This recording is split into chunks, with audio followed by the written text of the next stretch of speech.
فبطبيعة تونس عندها بعض الحقول نتاع النفط، منهم حقل البرمة في الجنوب التونسي اللي هو أول حقل معناها في الجمهورية التونسية، وعندهم حقول أخرى كما حقل الزاوية في جرجيس، حقل بلي في نابل، حقل أشتارت اللي هو مقابل صفاقس، ساحل صفاقس، وكثير كثير من الحقول الأخرى.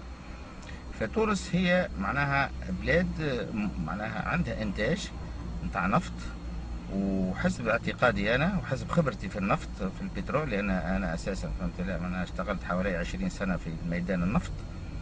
فتونس عندها الكفايه معناها الذاتيه للسوق المحليه نتاعها من الماده هذه. الجمله في تونس اللي شركه كنديه لقات في جهه القروان 5 مليار دو باريل ان ريزيرفوار كونفيرمي.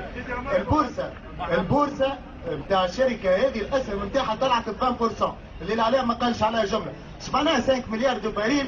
معناها تبقى تونس 13 سنه تنتج كيما ليبيا بالضبط بحكم المساحه وعدد السكاني، واللي الدخل الفردي 5 هو الدخل الفردي نتاع الامارات ولا نتاع السعوديه.